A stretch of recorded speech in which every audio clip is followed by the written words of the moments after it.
So update guys for the Team USA and Lithuania. So Lithuania winner to 6 points over USA. Worst losses for World Cup again for USA.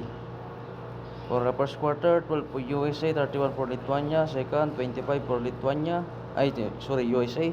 23 for Lithuania. And third quarter, 28 for USA and 17 for Lithuania. And fourth quarter, tie to 39.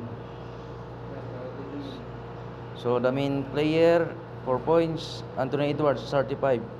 Atau Karinyan Oskas, 15. Rebound, Portes, 5. And CD Kirskis, 11. Haliburton, 7 assists. Jokobaitis, 6. Shot rate, 53 point for US, 52.8 for Slovenia. That is the result.